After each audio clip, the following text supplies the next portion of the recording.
Surprise, surprise. I am back with one more of this year. So let's not hold back. Let's just go right towards it.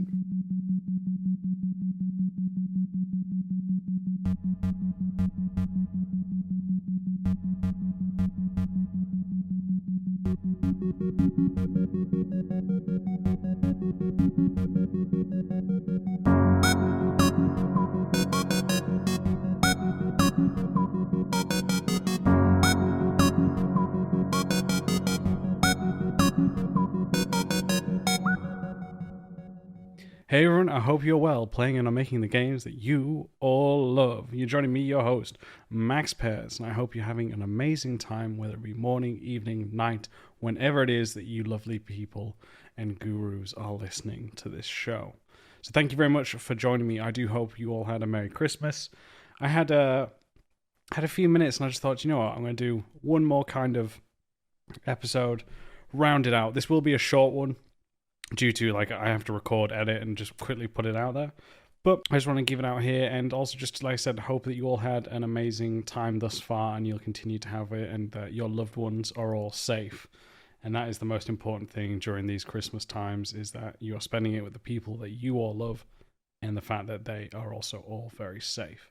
Now, we're going to be talking about a few different things, with it being 2020. I'm going to be just talking about a few things I've played throughout this year and things that I've kind of enjoyed from this, and kind of what I've kind of seen and learned from a few different things. So I really want to talk about that. But first, let's have a quick word from today's sponsor. Today's sponsor is none other than me. What I've done, everyone, and I hope you're excited for this, is I've actually created a level design kind of store. What I've done in this store is put up different kinds of tips and tricks that you can find there, whether that be my actual ebook itself, to that of level design pamphlets focused on different things such as traversal, stealth, breaking into the industry, as well as different talks that I have done which you cannot find anywhere else other than on this store. So if you are looking to improve on your level design skills and processes, then check out the level design store, which will be down in the description below, where there'll be a link to find this. All you need to do is head over to gumroad.com/level design lobby. I hope you like what you see, and I look forward to hearing your thoughts. Thank you, and now back to the show. So the first one we're going to be talking about is that of Among Us. Among Us, and briefly about Fall Guys.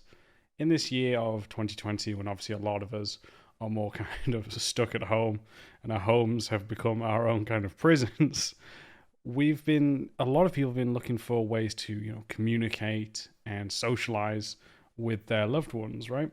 And these two games, to me, were that of Fall Guys and Among Us, have been the two, biggest kind of,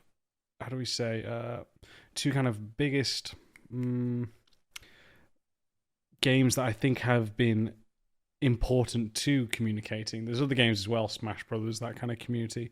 But in terms of entry, those two are definitely more appealing to, say, more casual gamers as well. And I'm sure there's going to be a lot more kind of deep dive videos than I will talk about this. But just to say how their presence in terms of timeline has come through, I think it's very interesting to look at one of the key factors. Obviously, as I mentioned, COVID is one of them.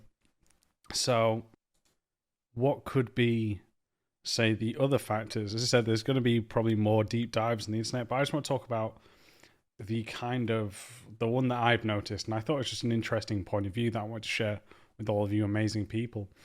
It was that of, I guess, to me, the one thing that I noticed was, you may have heard terms before about extrinsic and intrinsic motivations. Extrinsic are kind of the exterior motivations for you, such as like getting a reward, whether that be some sort of trophy, recognition, maybe a cake, something along those lines, versus more intrinsic, which is to say get better, and you're motivated internally. And I kind of think that was one of the things with these two games. Both of them are great, by the way. When I talk about these, I'm not, putting any game down or say, oh my god, this one's worse, this one's not. No, these both games, I had a great amount of fun with both of them, and it helped me connect with different friends that I hadn't spoken to in a while. So they've all been great. And the music in Fall Guys, let's not even lie, is some of the best music of probably this year. Honestly, that opening menu, brilliant. But when I talk about intrinsic and extrinsic, I'm not necessarily talking about the motivation. I'm talking about the narrative, right? Because the fact that, Fall Guys, I know we don't talk about as a narrative because it's more of taking on the representation of a game show. But because you're playing with such a big group, the narrative is always going to be the same. You're not able to communicate, right? The narrative is I must progress to get closer and closer to winning the crown. If I, fail, then I have to restart, do this over and over again. But when you see that of Among Us, you could be in a group of 10, preferably 10. But I keep saying but. When you're in these groups, even if it's the same people, the story changes. The objective is that to vote out that of the imposters. But again, you see that? You hear that? I heard it. The difference is each time you play this, the imposters change, but also how they play the game changes, how you play the game changes. You can say that there is some differences in the maps, that's fine, but the real difference, as I said, is how you all play. I've been watching a few streamers play it as well as myself. Disguised Toast is my personal favorite, and you can see how even though he's in the same group for most of it, or the core group seems to always be there, interchange a few different people, each game is different because people are playing differently. How he is viewing it, or we as the other players are viewing it, is differently. The allegiances kept by different people is very different, and I think that has been one of the biggest and kind of most interesting point for me to learn about replayability. Because Fall Guys, again, when you think about the objectives, just on a high level, Fall Guys is win the competition. Among Us, vote the two imposters out. However, I changed it. However, the way you go about doing it is different. Now, the way, as we mentioned, Fall Guys is there's different maps, and that is the mastery, right? You're learning how to do the different maps to get to the point where you win. While Among Us, like I said, there's 3 at this current moment of time while recording this. The 4th one will be coming out, I think, early next year. Yeah, it's how people play that changes the dynamic. It's almost like the choose your adventure type. And that has just been so fascinating to watch, and definitely made me think, how I would think about if I was to make something replayable. That dynamic, I think, is something that we as designers should look at more. Is not necessarily about us creating the story, but how the players can themselves. And again, that is not the only reason Among Us kind of had a bigger presence. I think it's more because other factors, but this is just one of them that I just thought from a pure design perspective was so very interesting to look at. As I said, because when you look at Fall Guys, the amount of players you have is much more. I think it's 64. And it starts to go lower. And the most you have in Among Us is 10. But the dynamic is different. You can't hear all 64 players in Fall Guys, thank goodness. You've only got people that can just grab on you and be an awful human being. You know who you are. And forget those little beans that try and block you and push you off. But those things are very, very, like I said, such a great learning point that I just believe is something that we should go for. So that's one of the first, interesting techniques I've learned through 2020, what I've seen, etc. The next is, for me, is to talk about Death Stranding. Now, I have been on this game on and off, and I do not think it released this year. I think the PC version did, but not the PS4 version.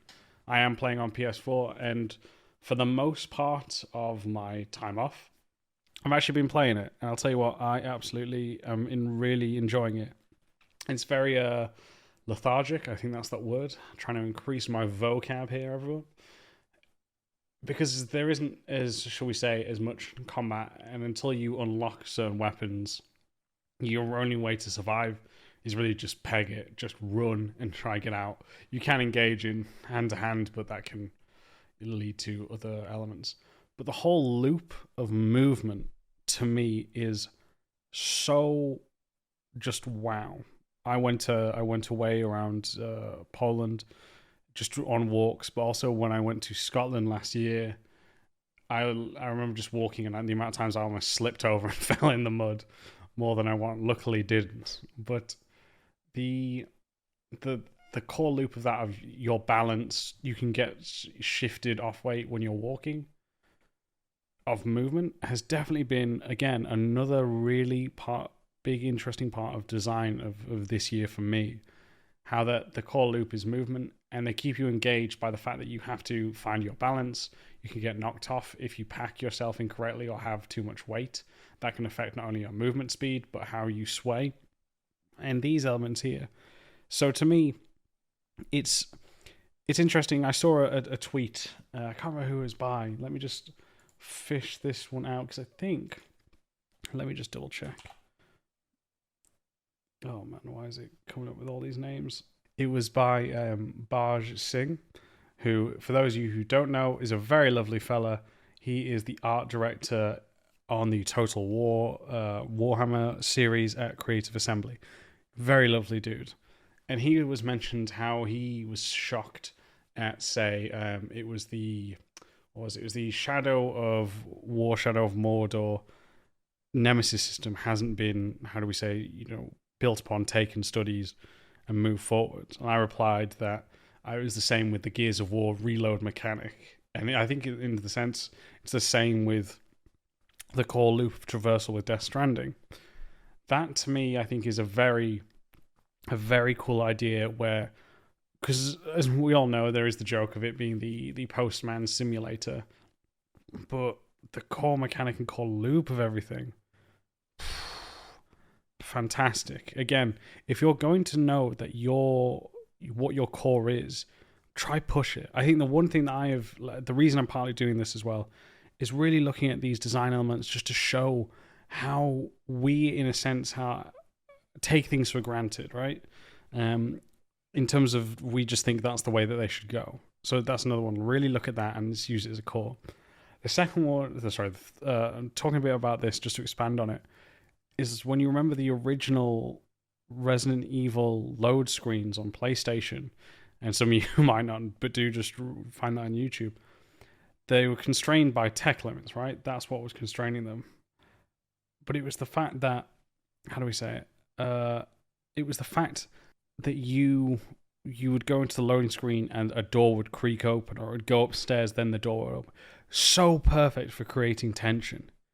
And we've never really seen or done that now. Loading screens are not becoming as much of a presence in games as we move forward. However, just again, someone thought of that and pushed it further. So just keep thinking about these from different perspectives, because to me, again, these are really just fascinating elements for all to look at. At Level Design Lobby, we believe everybody has a story to tell. Hobbyist or student, freelancer or veteran, we made it our mission to unite those who share our passion for creating and developing great games. Thanks to our generous Patreon backers, we've been able to do just that. So if you've already pledged your support, thank you. If not, you too can ensure the future of Level Design Lobby, helping us to create even more exciting content, collaborations, interviews, and much more. With awesome perks and rewards, whether you're a seasoned professional or just getting started, you're sure to find something for you. Want to share tips, tricks, and advice with passionate, like-minded developers? Our awesome community Discord has you covered. Fancy practicing your level design, creating strong portfolio content, and having fun? Then try our level design weekends. Or perhaps you want to individually discuss your work, hone your skills, or level up your career? Then consider our one-on-one mentorships. If you share our vision, then go to patreon.com/Level Design Lobby for more information and to pledge your support. Thank you. The next one I want to talk about is that of Hades. Now, I haven't completed Hades. I'm still partway through on my runs, but I'm not the, I'm not the biggest roguelike fan per se, but I do enjoy playing them from time to time. One thing I think that this was great for is their narrative, how they've combined narrative with roguelike. Not to say there hasn't been some form of narrative in other ones. I think Dead Cell did some nice environmental storytelling, but it's these kind of, that what we talked about earlier, just how you push elements forward, how you try to make these more engaging. Man, like, this is it. Again, part of the reason people are enjoying these is not just the great combat, their combat design in terms of Supergiant games, how they constantly try to push and make the combat different for each kind of their own different games is always brilliant to learn and watch. And yeah, just to see how that has affected, scores. I don't think that's the only reason. Like I said, the combat's very tight, the art is beautiful. There's a lot that makes Hades great, and just for the record. Again, though, I'm just talking about designs that have a kind of really big, just made me open my eyes a little bit more. There's probably more to this. Disco Elysium is supposed to have some great like narrative elements to it that I need to play. But these are things too. So these here, obviously, are just things for us to take note of and things that I've seen. So if you've seen anything, everyone, just, leave a comment, email into the show. Just tell me games that you've seen and they've inspired you in a different way and opened your eyes. Now, it is the bit where I'll end the show here and wrap it up. But I do want to ask a small favor to all of you lovely gurus, if you can help me out, or to whoever is listening. We are currently, I think, 20 subscribers away from hitting over 3,000 on the YouTube channel. And I really just want us to hit that just before the end of the year. So if we can do that, that would be, to me, tremendous. Fantastic. So if you can help me with that, I would just be forever grateful. So if you're listening through, say, the more, the more podcast of apps, please do just go through, hit the subscribe on the YouTube channel, just search Level Design Lobby, and just help us reach that goal. I'd really, really appreciate that. Anyway, everyone, I don't want to take up more of your time. I hope you have an amazing new year. Take care, everyone. I will speak to you all next year. A few things on the updates, I guess. I'm not probably going to be releasing an episode at the first week of January. Just want to try to get back into the flow of things, need to record, etc. I will be taking deep dives into the levels that I did of Cyberpunk, so that is coming. So get ready for that and kind of look at different elements, that what I did, why I made these choices, and what I would do differently moving forward. That's the kind of the route that we'll be looking at.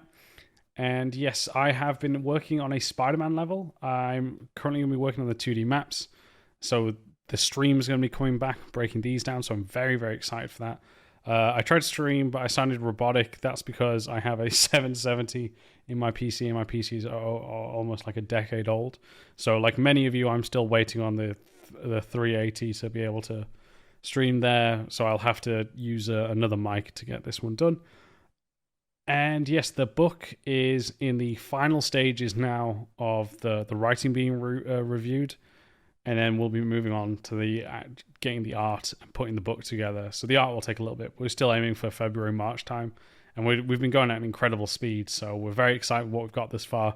We're on the final check, which will be given to us in the first week of January. So take care, everyone. I hope you've enjoyed this. If you want to reach out to me, you can do so on Twitter @MaxPairs. Email into the show with those games, or put a comment down below of games and design elements that inspired you and opened your eyes in the bottom, or mail me in at leveldesignlobby@gmail.com. What else? Oh, yes. Please do support the Patreon, because it helps us to get this quality even better, higher, and all of that jazz. So take care. Happy New Year. I will see you all in 2021.